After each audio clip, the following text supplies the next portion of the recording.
Hello, welcome and thank you for tuning up to Knives.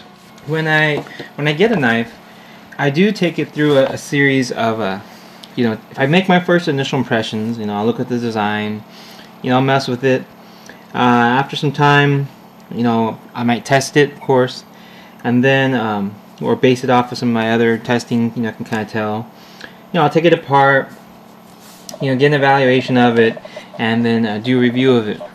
And then some knives, though, I'll wait till after I've had a chance to kind of, I guess you say, get accustomed to the knife. Because there is this thing I want to talk about that it's in psychology, and it's in actually different things, like for alcoholics recovering, they learn there's 21 days. It's 21 days to habituate, to make or break a habit. It's a concept, but it's also present in workplaces where they give you a 1 month probationary period, because a lot of people tend to go back to their ways after 3 weeks. And it's the same thing with in relationships, why there's that 1 month mark, because people just show their true colors again, because now they're going back to their old ways. It's kind of the same reason why people will adopt maybe an exercise routine and not make it past the month. And it's why personal trainers and those things, they always try to make you commit in a contract to 1 month. It's just kind of thing that's out there. And I would say that as individuals, perhaps it's the number one most difficult thing to overcome.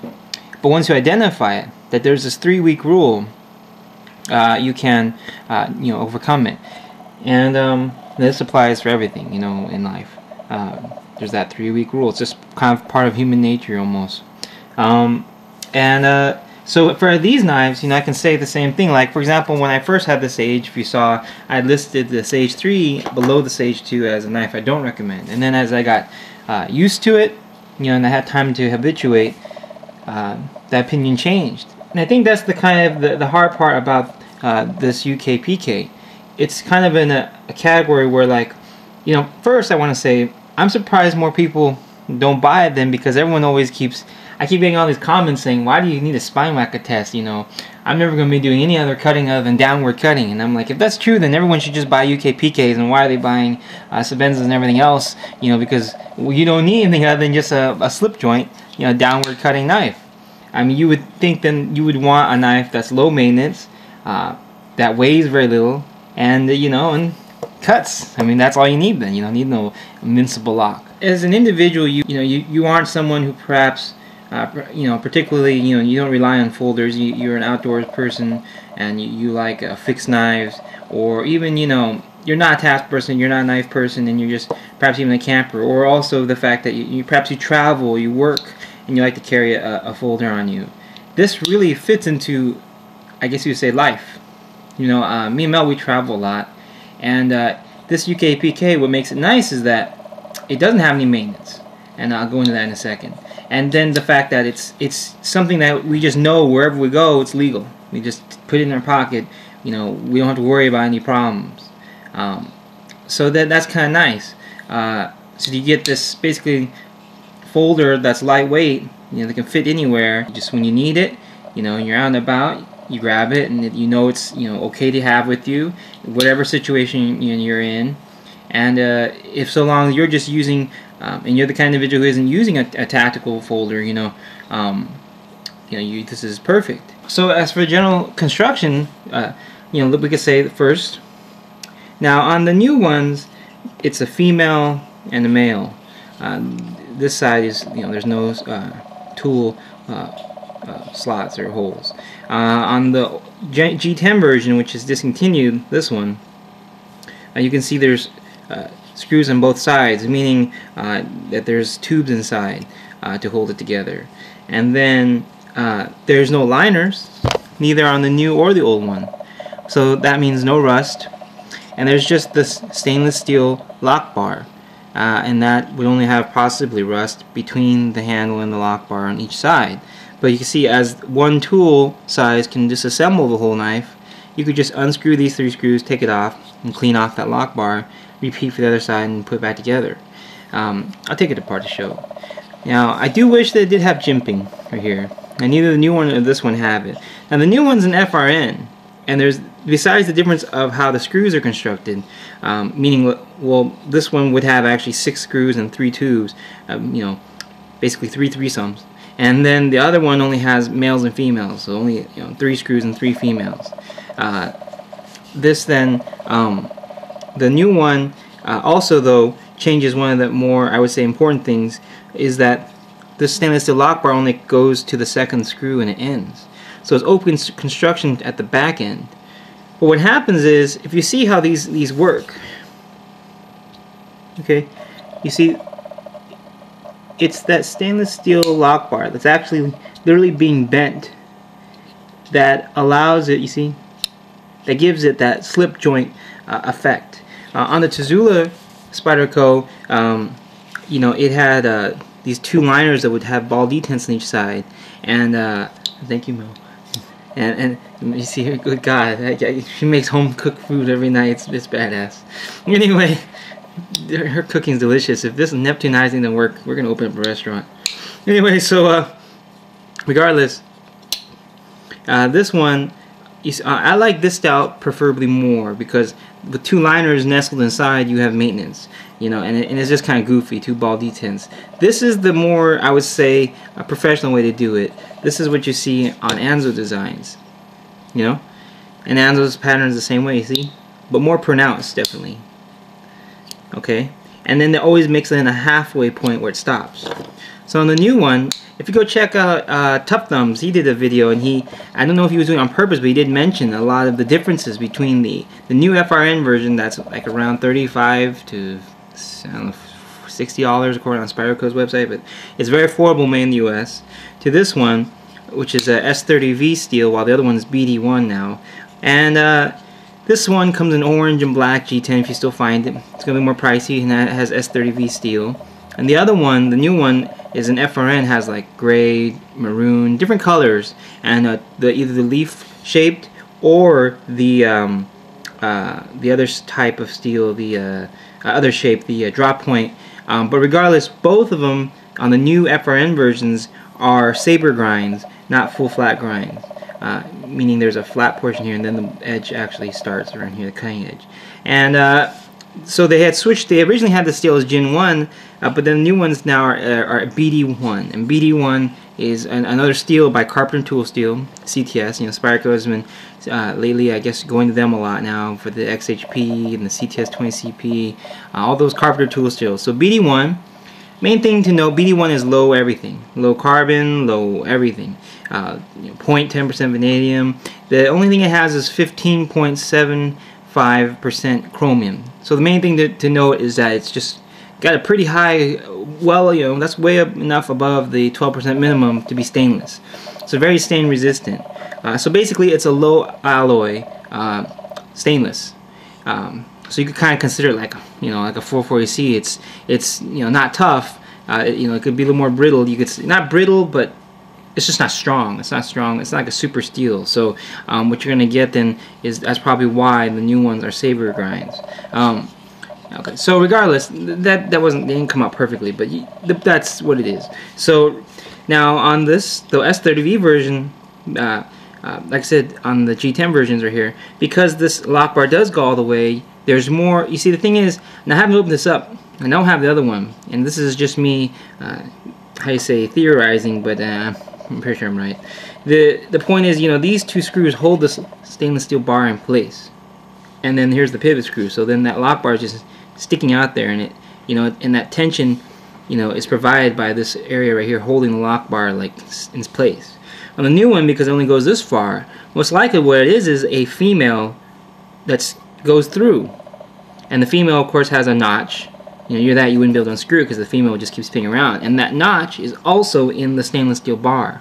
So all you really have is a notch at the, you know, shape cut into a stainless steel bar, and the female with the same, you know, basically like when the kids put the little shapes inside the little holes. It's basically the same shape that goes into the the stainless steel bar, and that only holds in. So that's why there's not much tension. And Tough Thumbs said that it would disengage, and he could actually like close it all the way.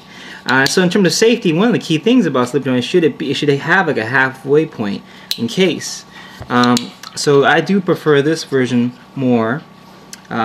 I've seen a couple now, and the centering is, you can see actually it's not centered.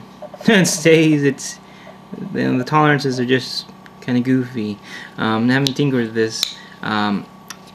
So they all do come centered. They're just, so far the ones I've encountered, just kind of, you know, a little bit over the place. As I look in here, I don't see very thick washers, and I do see a washer in there though. So let's open it up and then take a look at the inside. First thing to note, if you do ever need to take this apart, it's obvious that Spyderco didn't really intend for you to. None of these are shouldered, meaning they all spin, you see? Can you see the camera? Pivot spins. They all spin around. So you actually have to have two tools to take it apart. Okay, so to the inside, I will say that this knife is not one that's meant to be taken apart. Definitely a nuisance right there. Not that fun. Just because you have to try to, like, you know, nothing's holding the knife. You have to clamp it down, or I don't know, just, you know, use your feet, legs, whatever, knees, and then unscrew it, or just try to just get it not to move around. So it's just kind of goofy. So I'm not going to take apart the third screw, but dang it. Well, okay, it came off on its own. Okay, so you can see there's the inside. Like I had said, there's those inside parts, right? The tubes inside. None of them are notched, or you would correct term, shouldered, or to where they have a specific shape that fits inside the stainless steel piece. So the stainless steel piece is just loose. It just is on it. Let's see. If I take this off. Now this is the hard part about slip joints. So here's the hard part about slip joints. You can see right here. It's this tension that's always pushing down on this blade tang. You can see how that's how it looks when it's locked up. It's actually a very decent little lock. There's even a notch. It's actually being pushed out right now as we speak. There's a tension pushing it out. Okay. So you can see how there's that constant spring tension of this bar. See, it's not even now flush with the handle. The washers, man, I will say though, they are paper thin. I mean, they're like, camera wouldn't even. Let's see the camera. Very delicate washers, both same size, but you can see it's not that bad. It's still a nice knife. So let me put this back together real fast. And to note, one of the most important things, I actually got turned onto this knife by Half Moon 67 because he had listed it as one of his favorite, and I will say I do like it. You know, I do like it. The ergonomics are pretty good. I would say when using it is kind of important to make sure you do downward cuts, and if you do any slight push cutting, you know, remember that if this finger isn't here, it's not like a sage, to where like if it disengages, there's a choil to protect your finger if it's back here. On the UKPK, you see, you have to be in that choil to have. So that's probably one of the biggest concerns that I have. Just when using it, you know, make sure, you know, again, just downward cutting. So if you've never owned a slip joint, I can say that they are a lot of fun to own. There's something fun about them, just the simplicity, you know. For me, it's either like, you know, uber tactical, lots, you know, cool, you know, construction design features, or all the way to the other side, just simplicity, you know, just simplicity at its best, you know. And that's really what this is. And if you want, you know, you can adjust the pivot tension since you have two sides to tighten down, and to get this, you know, this blade to be more, I say, stiff to open. Just bear in mind, if you bear down too hard on those washers, being that they're thin, they're not gonna last, you know, as long. But the main thing with that is that so long as the washers are covered completely by the blade tang and the G10, of course, which they are, then you don't have to worry about them being damaged. You know, because they're always being rubbed against completely. Nothing's exposed, so there's no weird edges to catch. Where this then knife roll is kind of like if you had an emergency kit, you know, an Altoid tin perhaps, you know, if you didn't want to use a dragonfly, you know, and perhaps maybe you were concerned just perhaps about the dragonfly rusting or something. you know, but if you have the G10 version, you're okay. You know, or just perhaps just some more simplicity. You want more simplicity, perhaps a little bit bigger size. You know, this is something you could put on your backpack, in your car, just have around. And that's kind of like where I put it, as it's a nice backup blade that's just there. That's really good quality and no hassle. This is the UKPK penknife in the G10 version, and then the other new ones now, this is discontinued. The new ones are in FRN, which is a little bit lighter too, and the spacer doesn't go as far, so the tension is not as strong. The steel is basically just a you know, normal everyday standard stainless steel. And to boost that strength of that blade, since it's not like S30V, they switched it to that saber grind. So if you're not a big fan of saber grinds, truth is though, I'd really, you know, if you know how to sharpen, you can take anything and get it sharp. The saber grind, you know, if it's an issue of down there, you know, just anything cutting you're going to be doing with this anyway is just going to be pretty shallow cutting, and you're just going to be cutting not very deep into anything. So you know, the rest of it, the blade and how whatever it goes through material isn't that important. If there is another, you know, basically an edge here in the drop, flat surface in the drop, you could just sharpen this angle down on the new ones to make it more of a slicing angle if that's what you prefer. But on those steels, the edges can roll more, but they're much more easy to sharpen. So it's just one of those things of minimalism, you know. You know, as knife users here on YouTube, a lot of people, you know, they want, like, you know, why do people then care if it's frame lock, liner lock, bolt lock, axis lock? You know, why do they need liners? Why are they looking for, you know, they're looking for all these different features, you know, this ultimate knife, when all they're going to do as individuals is just cut downward and just do normal cutting, slicing, EDC tasks. You know, if that's what they're going to use a pocket folder for, what do you need titanium for? You know, what do you need? You know, liners. I mean, this is S30V. Most of the offerings out there are S30V. You don't need to spend $400, $300. You don't need springs. You don't need all that. You could just kind of go for something simple like this. You know, zero maintenance. You know, with strong hardware, made in the USA, with a, you know, S30V steel blade and nice ergonomics for control and the safety. You know, and it's simple, lightweight, discreet, and you can take it everywhere.